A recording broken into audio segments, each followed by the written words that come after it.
tó ẹ̀yin ìyá mi ẹ̀yin bàbá mi mo kí yín o níbikíbi tẹ́ bá ti láǹfààní láti máa gbọ́ mi wípé etí tẹ́ fi ń gbọ́ wa kò ní di bákan náà ojú tẹ́ fi ń rí wa kò ní fọ́ o àwa láwọn máa wá ẹ̀yin náà láwọn máa bá ikú báyìí kò ní wá gbé ṣe o lọ́la ṣe ìdùà.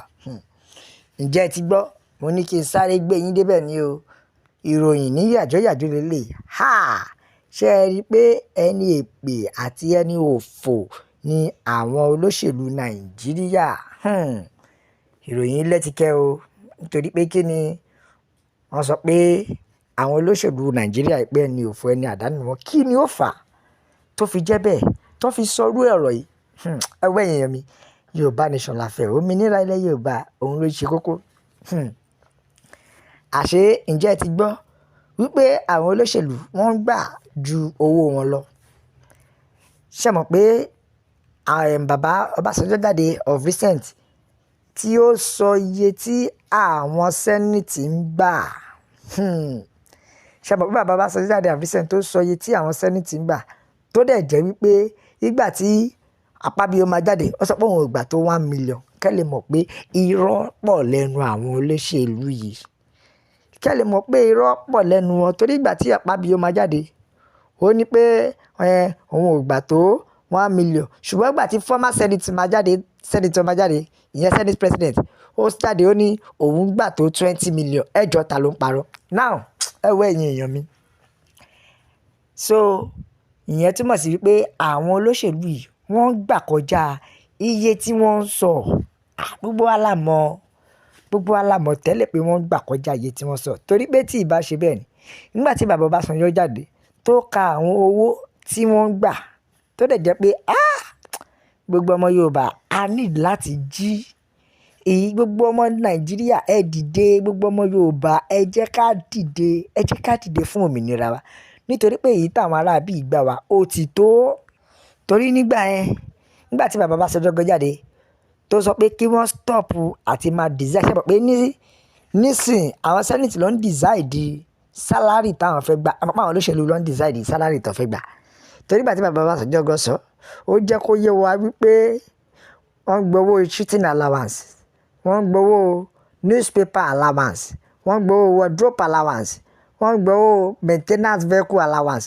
wọ́n gbowó fuel allowance a lot more ni wọ́n gbowó ẹ̀ tó dẹ̀ jẹ́ wípé wọn ò rí pàtó iṣẹ́ tí wọ́n ṣe àbí bẹ́ẹ̀ kọ́ gbogbo ẹ̀kẹ́rẹ́ ìgbà tó tún máa bọ̀rọ̀ jẹ́ wọ́n wá ní pẹ̀lú gbogbo owó tí wọ́n gbà yìí náà ó ní Nàìjíríà budget tó jẹ́ 100 tó wípé the Senate takes almost 65% then nìyẹn o ṣùgbọ́n sì nǹkan ẹwọ́ èèyàn mi mo sọ pé wọ́n á ti máa gbà tó 90% because ẹjọ́ kò lè dùn mí fún wọn náà nígbà tó jẹ́ pé wọn ò mọye tí wọ́n ń ta epo after all ṣùgbọ́n gbowó fuel allowance náà wọn ò mọye tó ń tepo náà tó bá yẹ pé wọ́n ti ń tò sẹ́yìn kíwì tó bá ń fi igi àtàdá fọ́ra wọn lórí wọ́n á lè mọ̀ wípé yes àwọn ará ìlú ìyà ń jẹ wọ́n á lè mọ̀ pé ara ni ará ìlú bẹ̀tí nígbà tí wọn ò tò síbẹ̀ tó jẹ́ wípé gbogbo owó yìí ó ti wà budgeted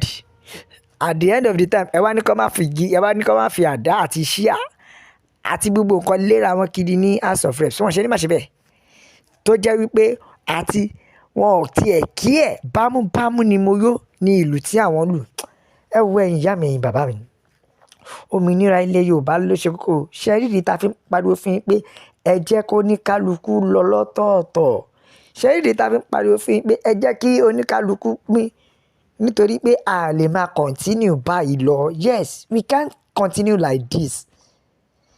Bandits they were doing their own and yet the politicians never even care to talk about it.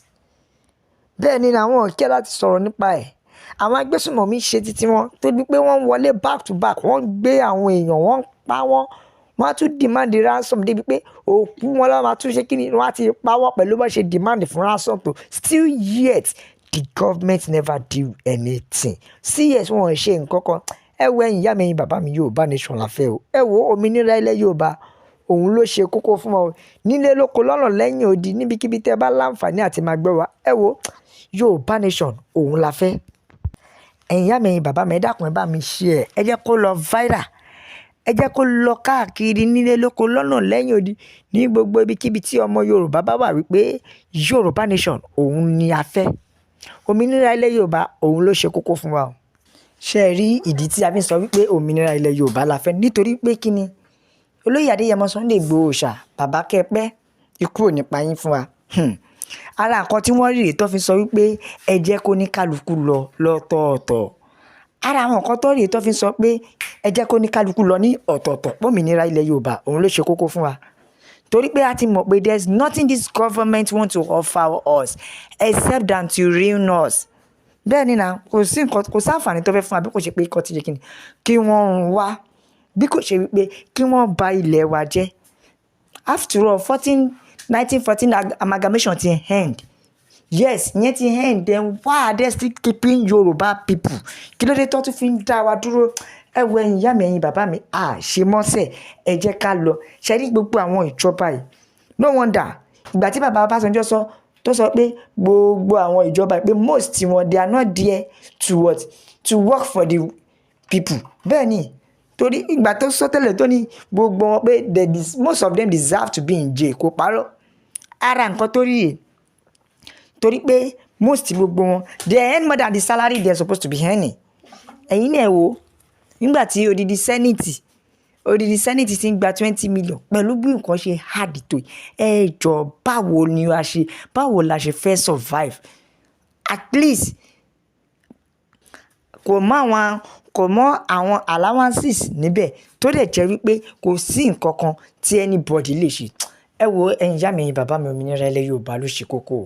Ẹ wo, ẹ bá mi like, ẹ share, ẹ comment, ẹ tẹ̀ sójú ẹ jẹ́ kó yí àwọn èèyàn nílé lóko lọ́nà lẹ́yìn odi pé Yorùbá nation òun la fẹ́. Ẹ jẹ́ ká ka àwọn àtẹ̀jíṣẹ́ àwọn ènìyàn kankan, ẹ jẹ́ á gbọ́ nǹkan tí wọ́n sọ. Yorùbá nation la fẹ́, no going back. Yes, Yorùbá nation ni o, no going back.